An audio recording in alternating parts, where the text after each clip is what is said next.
Rodney, you may not play your harmonica.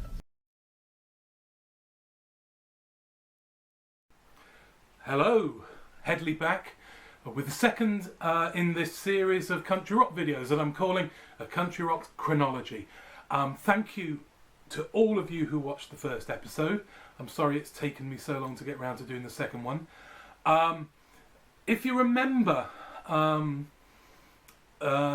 what I said in the first video about the different elements that help to create country rock, one of the things I isolated was bluegrass. A number of the musicians and artists that would go on to become big names and influential in country rock were they came through the bluegrass bands of the late 50s, early 60s. So what I thought I would do is I would start the story kind of at the beginning. Where do these artists come from? So I'm going to be looking specifically really at three, technically four different bluegrass groups. The first of which is a group called the Kentucky Colonels. Now the Kentucky Colonels came from Madawaska in Maine, and I had to check this where it was. It's right up at the top of Maine on the border with Canada, and it was a family, the White family. You had Clarence White, who played guitar, Roland White on mandolin, Eric on bass, and sometimes their sister Joanne or Joanna, depending where you read, would join in playing bass from time to time and backing singing. Now, I said that they were up near the Canadian border, so it's not surprising that actually a lot of their family were French Canadian, and in fact the name White was changed from LeBlanc, so technically it should be Clarence LeBlanc. So they start playing together as a family unit, and eventually what happens is the family move to Burbank in California, and they add Billy Ray Latham on banjo and Leroy Mack or McNeese on dobro, and they changed their name because they had been going by the name of the three little country boys, even though the sister would sometimes play with them. So they changed their name to just the Country Boys, and they start to get gigs and TV and radio appearances, and they're taken under the wing of a guy called Joe Mathis. And Joe Mathis was known as the King of Strings, mainly because it's a play on the King of String, isn't it? King of Swing. But it's because he could play practically any string instrument, so the guitar, mandolin, banjo, fiddle. He was good on all of them. So he took them under their wing, and his wife, Rose Lee, and Joe sort of instructed Clarence White in playing the guitar, introduced him to the flat picking style of Doc Watson, which of course blew Clarence's mind. But interestingly enough, also what Joe did was he introduced Clarence White to Django Reinhardt and Charlie Christian. So there's a jazz element he kind of put in there. So they released a single in 1959 as the Country Boys, and then they would make this album with Joe Mathis, but their build, if you can see there, their build is the Blue Ridge Mountain Boys, and this was released in 1962. I think it was Mac Wiseman, his backing group was called the Country Boys, so they clearly had to change their name, and Joe Mathis, for this they go under the Blue Ridge Mountain Boys, but later they would change their name to the Kentucky Colonels. Interestingly enough, there's a version of this that was released on CD which puts in the Kentucky Colonels. And so this is a traditional bluegrass album. Just trying to see if there's anything. A lot of songs I'm unfamiliar with, but great stuff, really nice. This is a 1980s repress on Stetson, UK repress, probably pressed in Germany. We have the, I know people like this, there's the Stetson label. So that was the first album they would play on. They then released their first album. Now, I don't have their first album. The first album is called New Sounds of Bluegrass America, and it looked like this. So that was released in 1962 as well, and it was produced by Ralph and Carter Stanley, real bluegrass big names there. Now, after the release of that first album, Clarence White joins Eric Weisberg and Marshall Brickham to record an album called New Dimensions in Banjo and Bluegrass, and this was released in 1963. Again, I don't have that, but luckily enough, it was re-released as the Deliverance soundtrack, apart from, this is 1973, and actually, all they did is add the Julian Banjo's song tune, but apart from that, it is that original album. This is Clarence White playing guitar on this. So and this is a very important album for me, because this is the album that got me into bluegrass. It's probably the first bluegrass I heard, and there it is. So Clarence White. They then doing more and more shows, getting named for themselves, and they eventually play the opening ceremony of the Bakersfield City Auditorium in September '63, and their performance in that was released on this Country Music Hootenanny, and there's 2 songs by the Kentucky Colonels on here. One of them backing what's his name, Johnny Bond. Interesting. Yes, it's called the Blue Ridge Mountain Blues. Anyway, so yeah, so they released that, and actually it's got Rose Maddox on it, Johnny Bond, Joe and Rose Lee Mathis, Tommy Collins, Glenn Campbell, Gene Shepard, Merle Travis, Roy Clark, and if you look, I don't know if you can see that, I can't see it, there's a fella there called Buck Owens, and he was on the original record, but actually this version, he was, due to contractual, because this is the repress, contractual reasons, he had to be removed from the track listing, but he's still on the album. So, what happens next? Looking at my notes. Okay, so they released their second album, Appalachian Swing, in 1964, but it was re-released, and this is the copy I've got, in 1973 as Kentucky Colonels. This is on the United Artists label. And this really pushed the boundaries of the work that Clarence White was doing. He was developing his sound to really change bluegrass. Before he came along, the guitar was mainly thought of as just a rhythm instrument. But what Clarence starts to do, especially on this album, although the original cover looked like this, he starts playing the guitar as a lead instrument, and that's a development to bluegrass that Clarence White really started to make. So that was released in 1964.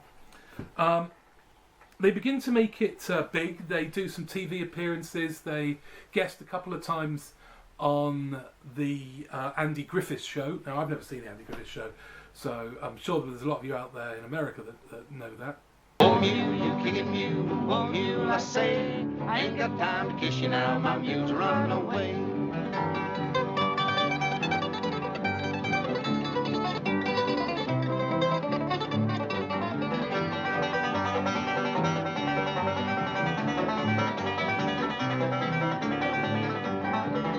Okay, so barely weeks after recording Appalachian Swing.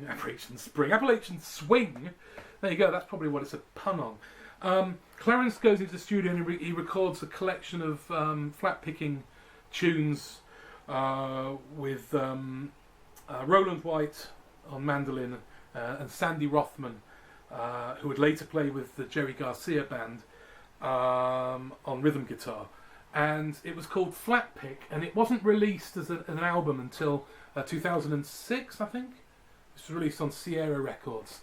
So this is a double set, actually, which is not available on vinyl, unfortunately. And it's just a collection of a lot of flat picking tunes. Flat picking is a style of guitar playing where you play with a pick and you pick out the tune using the pick. Different players have different styles where they will just pick down, or they will be that's the sort of picking I do, very simple picking, or they do picking on a down and an upstroke, which Clarence White would do. So that was released with some of the later recordings as well into the late 60s and 70s, and it actually has Clarence White's one of the last recordings he made before he died in 1973. Spoiler alert. So they then, what was it? We then get, this is the next one I've got, called Living in the Past. And this includes early recordings from as early as 61, when they were still called the Country Boys. But it has mostly 1964 and 1965 material.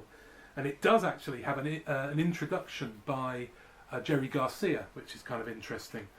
And because he was a big fan of bluegrass, he played bluegrass mandolin himself. I think mandolin, yes. And he was hosting a gig. Great stuff. Then we've got this next one is an album of theirs, and it's called Kentucky Colonels 1966, although it was recorded in 1967. It has the original Clarence White, Roland White, Eric White, but it also has Bob Werford, Dennis Morris and Bobby Crane, who had joined them for this. This was recorded for the release as a radio broadcast. So it was broadcast in 67. But they edited in live audience sounds to make it sound like a proper concert. Don't know why they do stuff like that. Now I should say that this was sent to me by a guy called Pete. I bought some records off him on eBay, and he said he'd watched my videos, and he was very nice and sent me this along. So Pete, if you're watching, top bloke. Thanks for that. Lovely album. And so this is the last album I have by the Kentucky Colonels. This is called On Stage. This was recorded live in 64 and 65. This was originally released on Rounder, but it's on what's the label? Sundown label. Got tracks like John Hardy, Mountain Dew, Ocean of Diamonds. Yeah, great traditional bluegrass. The Kentucky Colonels were traditional bluegrass. And they were respected for that. Okay, moving on. The next band I want to talk about is a band called the Dillards, or the Dillards.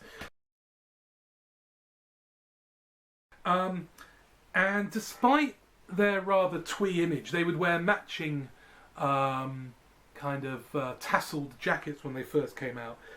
And they were actually the real deal. They were from Salem, Missouri, in the Ozarks, and they were made up of Rodney, who played guitar and dobro, and Douglas Dillard, or Doug Dillard, who played banjo. And they played from an early age with their parents, and this is how you know they're proper Ozark people. Their parents were called Homer and I think it's Lolene. So in the late 50s they formed the Dixie Ramblers, and which included a childhood friend, John Hartford, who would be known years later for what's it called? Oh God, yeah, that song. You know the one I mean, that Glenn Campbell did. Gentle on My Mind, that's the one. Anyway, so Rodney and Doug would hook up with Mitch Jane, who would play bass, and Dean Webb on mandolin, and they took the name the Dillards. And they took a more progressive route with bluegrass than the Kentucky Colonels. They wrote more of their own materials, where traditionally bluegrass outfits would do kind of traditional songs and songs that were in the canon. The Dillards would write their own. They saw that as an important element. And they moved to California. They kind of play their way across from the Ozarks, doing gigs along the way to fund their way. And they play at a gig. The Greenbrier Boys are playing at the Ash Grove, and they go along and they kind of jam with them. And they're spotted by a guy called Jim Dixon, who's a talent scout for Elektra Records and a producer for World Pacific, the World Pacific label. And he sees them and signs them practically the next day. And they released the first album. This is called Back Porch Bluegrass. There they all are, like I said, in those matching tassel jackets. And this was released in 1963. Again, like I said, it's traditional stuff, but they write quite a few of the songs on the album. This is the British one, so it's on Polydor. This copy. They just like the Kentucky Colonels before them. It's confusing me. There's a bluegrass Cardinals as well, but the Colonels played on the Andy Griffith Show. Now the Dillards went a step further and actually got a regular spot on playing a group of sort of hillbillies called the Darlings, and they would regularly go on and play tunes.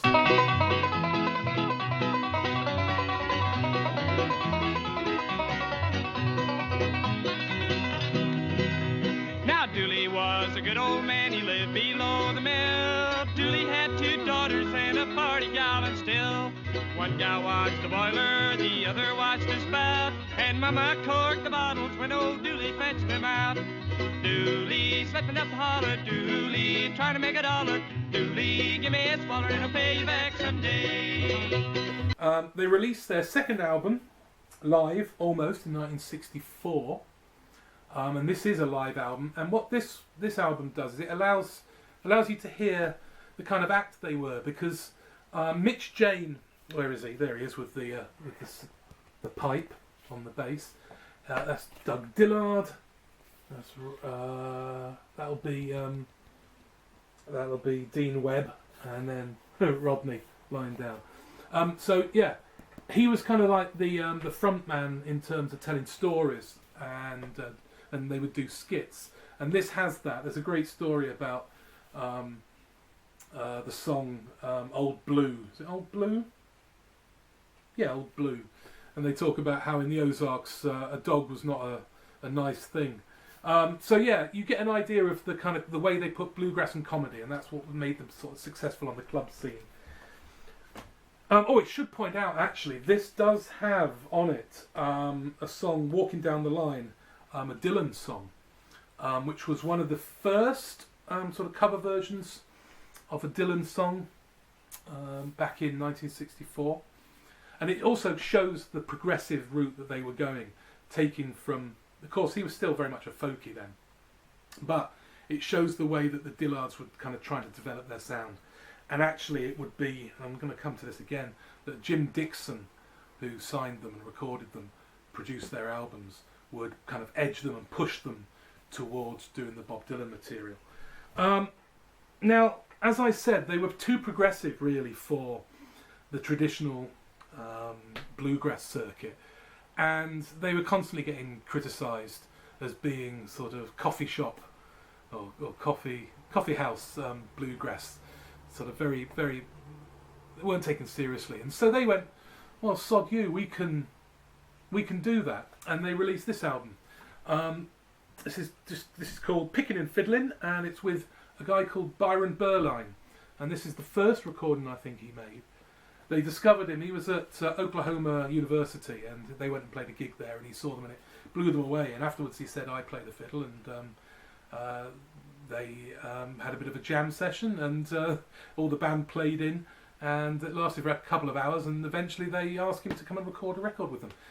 This was kind of one in the face for the traditionalists. This is the most traditional album that the Dillards would release, and it sort of proved that they could do that. And this is on the Elektra label. I'm not sure what the pressing is. The cover looks new, but anyway. So that's 64. No, it's not 65. And I'm going to leave the Dillards there because after that they change considerably. I should kind of add that actually Dean Webb, their mandolin player, he swang by the World Pacific Studios when Jim Dixon was rehearsing with the Byrds. Because Jim Dixon was also putting together the Byrds at the time, and they were rehearsing Mr. Tambourine Man.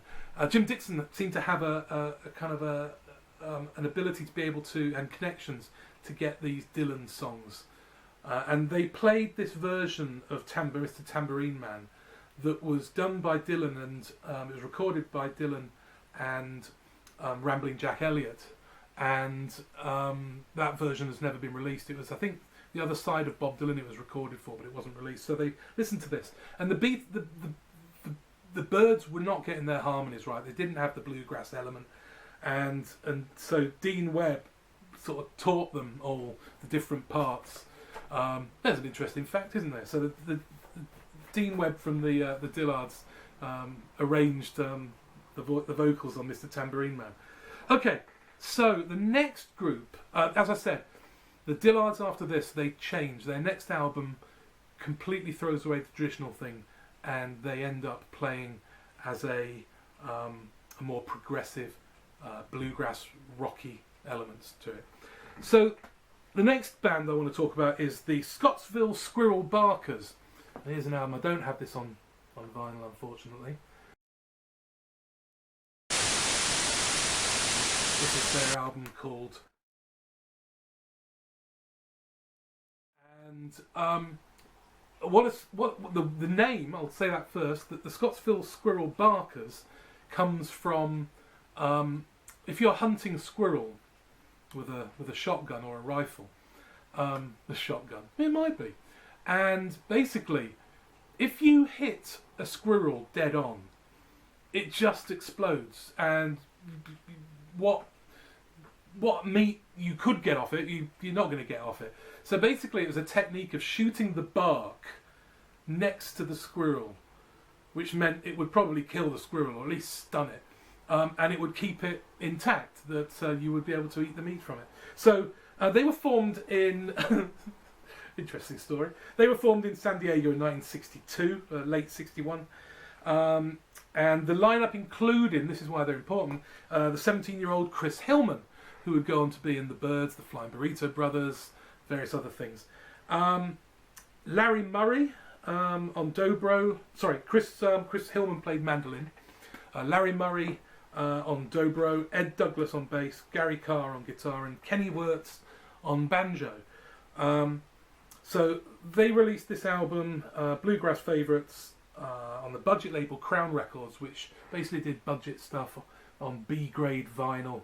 I think Chris Hillman was complaining that hardly any of the records survive because they just wear out. And this was recorded basically in 4 hours. And they mixed the album while the band went to have a coffee. It was all mixed and done. And they all got paid something like $50. And that was it. But a really nice bluegrass album. Should I take it? I'm going to take that out of there so you can see that bit better. So this here is Chris Hillman there. I think it is. Yes. Okay. Now, they don't last that long. Kenny Wirtz joins the Air Force, and so they bring in a young player called Bernie Ledden, or Leeden. Now, he says he wasn't an official member, but he did play live with them in replacing Kenny Wirtz. And of course, Bernie Leadon would go on to be in the Flying Burrito Brothers and the Eagles. The Scottsville Squirrel Barkers would soon fold, and Chris Hillman would go and join a band called, what are they called? They're called the Golden State Boys. Vern Gosdin on guitar and lead vocals, and Rex Gosdin on bass, and Don Palmley on banjo. Now, when he joined, they would change the name to the Hillman. They thought, oh well, we'll take his name. It sounds like a very bluegrassy name for a band. And they recorded this in '63 and '64 with Jim Dixon at the World Pacific Studios. But Elektra turned the album down, and so this wasn't released until 1969. This is a copy on Sugar Hill Records.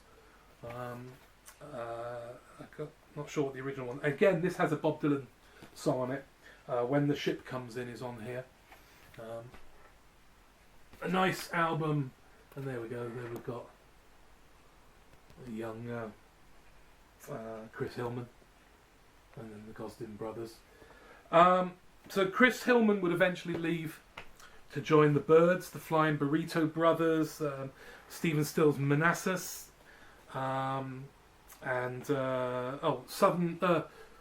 Souther Hillman Furry Band, and the Desert Rose Band. Don Palmley would have a break from music, and he would come back and join the Bluegrass Cardinals later in the 80s.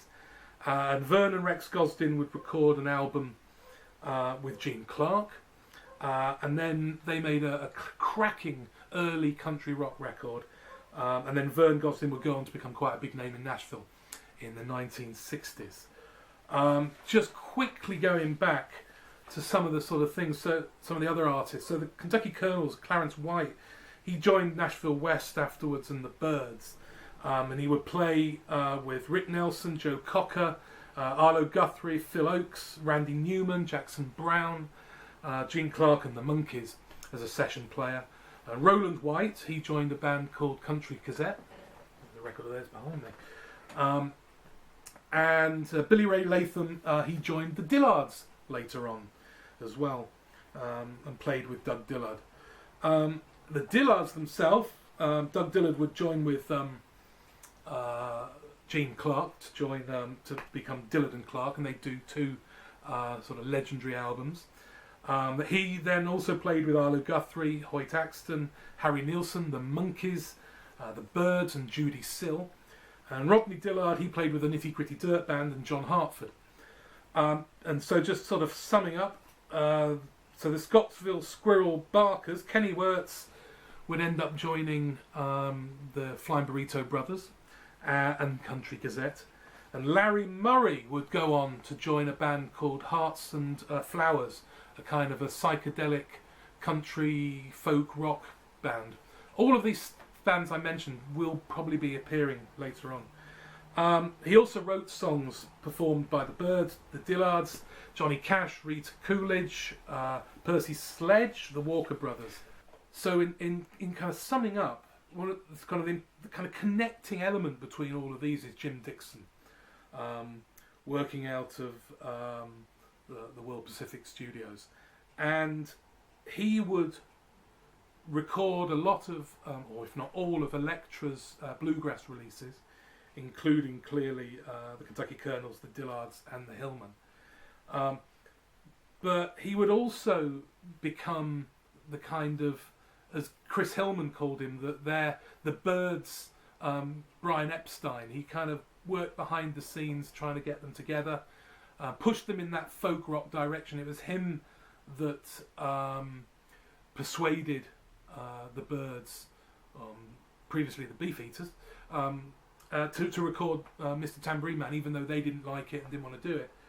The similar thing that actually earlier Jim Dixon had tried to get the Kentucky Colonels, well at least Clarence White, to record Mr. Tambourine Man, but the band didn't like it, Didn't want to do it, so they passed on it. And of course, then the Byrds did it, and the rest, they say, is history. So Hillman called him our Brian Epstein, but Roger McGuinn, he described him as a stern, disciplinary father figure for the Byrds. And Vern Gosdin was not quite so kind. He said that Jim Dixon knew nothing about bluegrass. What Jim is good at is re-releasing albums, and I assume that Vern Gosdin is feeling that he didn't get his money's worth. So later he would go on to produce Country Gazette, who were a progressive bluegrass outfit, the Flying Burrito Brothers, and Gene Clark, and much later, Green on Red would actually have an album produced by him. So there you go. That is the kind of the bluegrass roots, really, of country rock.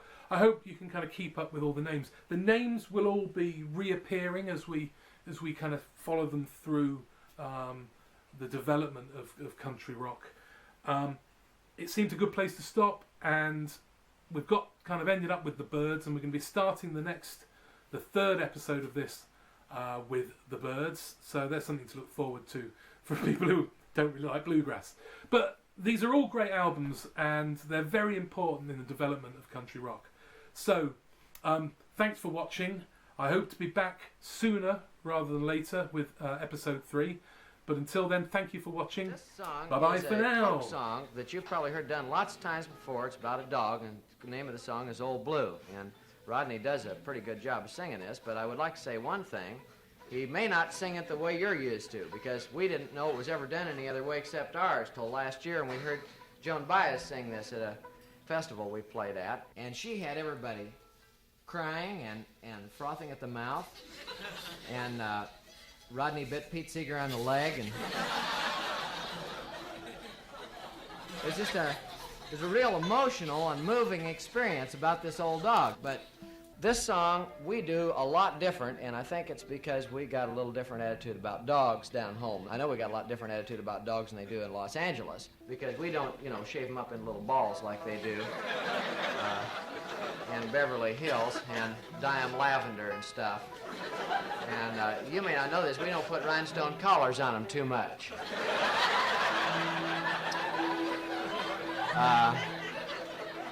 If there's a rhinestone collar to spare around the house, it went on Mommy. Dogs are a status symbol down home. And you need 4 or 5 of them in the summertime, laying out there in the front yard scratching for the tourists and all. What I started to tell you, though, I think the real reason we did this song so much different is we got privies down home. I don't know if you know what those are. If not, lots of luck. They're a little, kind of a little pine shed, usually, which sits about 100 yards out behind the house in the Ozarks, which in the wintertime is, of course, 100 yards too far. But in the summertime, it's about 100 yards too near. And it's like everything else, you have to have sort of a compromise there. And the thing is, people run foxhounds down there. Well, a foxhound, I don't even know what that is either, but these hounds run in packs of 10 or 20, and they don't have any sense. They're just like, And they'll run.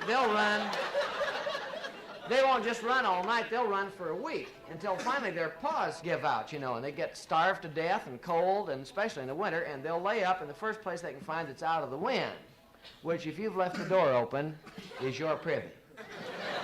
And you talk about something will shape your day up. This has happened to all of us at different times. You have to get up maybe in the middle of a cold winter night, a little skift of snow on the ground, and everything outside, of course, just slicker and deer guts on a doorknob.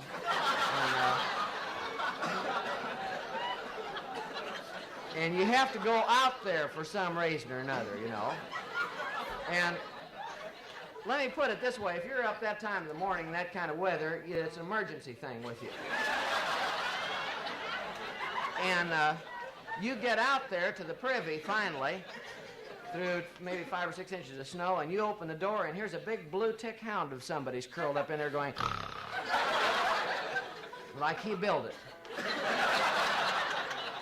And I'll tell you, the long and the short of it is, I figure that anybody that's been growled out of their own privy 5 or 6 times in the winter is not going to sing Old Blue like Joan Baez does.